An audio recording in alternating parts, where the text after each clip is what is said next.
Hello everyone, আসসালামু আলাইকুম। Welcome to my channel Anika lifestyle. তো সবাই কেমন আছেন? আশা করি সকলেই ভালো আছেন। তো অনেক দিন পর আপনাদের মধ্যে আবারও নতুন একটা ভিডিও নিয়ে হাজির হলাম। আশা করি আপনাদের সকলের কাছেই ভালো লাগবে। তো আজকে দুপুরে খাবারের জন্য আমরা মাছ বোনা করে নিব। এটা হলো একটা পাঙ্গাস মাছ, যেটা আমার অনেক পছন্দের, আবার অনেকের কাছে এটা ভালো লাগে না। তো আজকে মাছ বোনার জন্য আমরা প্রথমেই মাছগুলো হালকাভাবে ভেজে নেব। তো এভাবে মশলা মাখিয়ে আমরা গরম তেলে দিয়ে দিলাম। তো আমাদের এক পাশ হয়ে গেছে, এখন উল্টিয়ে দেব। আর খুব বেশি একটা ভেজে নেব না, কারণ যেহেতু এটা বোনা হবে, খুব বেশি যদি ভাজা হয় তাহলে এটা খেতে ভালো লাগবে না, মাছটা অনেকটাই শক্ত হয়ে যাবে। তো আমরা যেহেতু আজকে মাছ বোনা করবো, তো মাছটা একটু নরম রাখবো, যার জন্য আমরা এক পাশ হালকা করে ভেজে নিয়েছি। তো আমাদের মাছ মাছ ভাজা প্রায় শেষ, এখন আমরা একে একে তুলে নেব। আর এটা যেহেতু পাঙ্গাস মাছ, তো এই মাছের তেল অনেক, মানে হাতে নাকে মুখে চলে আসে, তো সাবধানে সতর্কভাবে মাছগুলা নামিয়ে নেব। তো আমরা এইভাবে একে একে সুন্দর করে মাছগুলা নামিয়ে নিলাম। তো অনেক দিন ধরে ভাবছি আপনাদের মধ্যে কি ভিডিও দেব, তো তেমন মাথায় কিছু আসতেছিল না। তো আজকে ভাবলাম যে এই রান্নার ভিডিওটাই আপনাদের সাথে শেয়ার করি। তো এখানে আগে থেকেই কুচি করে রাখা হয়েছিল পেঁয়াজ আর টমেটো। তো আমরা প্রথমে গরম তেলে, যেই তেল দিয়ে আমরা মাছটা ভেজে নিলাম, সেই তেলেই পেঁয়াজগুলো দিয়ে দেব। তো আমাদের পেঁয়াজগুলো যখন হালকা একটু নরম হয়ে আসবে, তখন আমরা আবার টমেটোগুলো দিয়ে দেব। তো এখন দেখতেই পাচ্ছেন পেঁয়াজগুলো নরম হয়ে আসছে। তো এখানে আগে থেকে কুচি করে রাখা টমেটোগুলো দিয়ে দেব। তো আমাদের টমেটো দেওয়া হয়ে গেছে। তো এইভাবে 5 মিনিট জাল করে নেব। তো এখন দেখতেই পাচ্ছেন টমেটোগুলো ফাঁপে সিদ্ধ হয়ে গেছে। তো এখন আমরা পরিমাণ মতো মশলা দিয়ে দেব। প্রথমে হলুদ, তারপর মরিচ, তারপর জিরে গুঁড়ো, ধনিয়া গুঁড়ো। তো আপনারা আপনাদের স্বাদ মতো দিয়ে দেবেন। তো লবণ দিয়ে দিলাম আমার পরিমাণ মতো। আপনারা জাল বেশি খেলে জাল বেশিও দিতে পারেন, সবাই সবার স্বাদ অনুযায়ী দিয়ে দিবেন। তো এইভাবে একটু পানি দিয়ে দিব, যেন মশলাগুলো পড়ে না যায়, কারণ এমনিতে তেলের মধ্যে মশলাগুলো পড়ে যাবে, যার জন্য একটু পানি দিয়ে দিলাম। তো এইভাবে 5 মিনিট কষে যাব। এর মধ্যে বাজার চলে আসলো।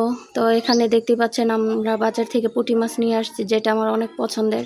তো এখানে চিংড়ি মাছ আনা হলো, আর এক ব্যাগে দেখা এখানে বাইম মাছও আনা হয়েছে, যেগুলো নাকি দেখতে অনেকটাই সাপের মতো। তো এখানে সাজনাও আনা হয়েছে। তো এখন আরেকটা ব্যাগে দেখা যাচ্ছে যে আমরা বড় চিংড়িও আনছি। তো এখানে 2 রকমের চিংড়ি, একটা ছোট আর একটা বড়। তো বড় চিংড়িগুলো আনা হয়েছে, বড় চিংড়ি দিয়ে মাছ বোনা বা তরকারি এইভাবে খাওয়া যাবে। আর ছোটোগুলো আনা হয়েছে যে তরি তরকারির সাথে দেবার জন্য। তো এখানে আরও মাছ, অনেক মাছ আনা হয়েছে। তো এখানে দেখা যাচ্ছে গুলাইয়া মাছ আনা হয়েছে। তো এখানে একে একে সবগুলো মাছ একসাথে সাজিয়ে আপনাদের মধ্যে তুলে ধরলাম। তো এগুলা নদীর মাছ, খেতে অনেক স্বাদ। তো বাজার থেকে মাছের পাশাপাশি আমরা এখানে বাজার থেকে আম আনা হলো, এখন লিচু। লিচু তো বাচ্চারা খেয়ে ফেলতেছে। এখন আষাঢ়ি বছর, এই বছরের প্রথম আষাঢ়ি খাওয়া হলো। কে কে আমাদের মতো আষাঢ়ি পছন্দ করেন? তো রান্নার মধ্যে আবার ফিরে আসলাম। এখানে টমেটো আর যেই মশলাগুলো দিয়ে দিয়েছি, এগুলো হয়ে এখন আমরা আবার 1 কাপ পানি দিয়ে দিলাম। খুব বেশি দেওয়া যাবে না, যেহেতু এটা মাছ বোনা হবে। তো আমরা 1 কাপ পানি দিয়ে দিলাম। এখন যখন এটা গরম হবে, তখন আমরা মাছগুলো একে একে সুন্দরভাবে দিয়ে দেব। তো এখন দেখতেই পাচ্ছেন পানি ফুটে উঠেছে। তো এখন আমরা মাছগুলো একে একে ছড়িয়ে দেব। যেহেতু হালকা ভেজে নিলাম, তো খুবই সাবধানে দিতে হবে, তা না হলে মাছগুলো ভেঙে যাবে। তো আমাদের মাছ দেওয়া প্রায় কমপ্লিট। তো আমরা এখন হালকা গরম করে নামিয়ে নেব। তো এর মধ্যে আমরা ধনিয়া পাতা দিয়ে দিলাম। তো আমাদের মাছ প্রায় হয়ে আসছে। তো আমরা 1 মিনিট জাল দিয়ে এটা নামিয়ে নেব। তো আমাদের মাছ ভাজা প্রায় কমপ্লিট। তো বাজার থেকে আজকে অনেকগুলো কোয়েল পাখির ডিম আনা হলো, কারণ আমাদের ঘরে ছোট ছোট বাবু আছে 4 জন। তো ওদের জন্য কোয়েল পাখির ডিম আনা হলো। এখানে একসাথে অনেকগুলো নিয়ে আসছে। কারণ এখানে প্রায় মাসের বাজারই করা হচ্ছে। তো এর মধ্যে বিদেশ থেকে একটা পার্সেল আসলো, তো আপনাদের মধ্যে এটাও শেয়ার করে নিলাম।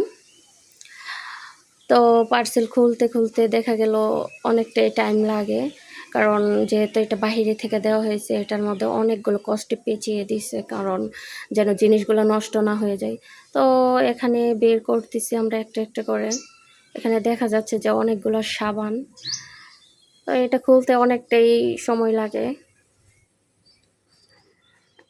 একটা ধৈর্যেরও ব্যাপার স্যাপার আছে। আমার খোলা প্রায় শেষ। তো এখন আপনাদের মধ্যে দেখিয়ে দেবো এখানে কি কি দেওয়া হয়েছে। তো এখন এইগুলোকেও আমরা খুলে নেব। তো এখানে দেখা যাচ্ছে যে ফেস ওয়াশ, গার্নিয়ার ফেস।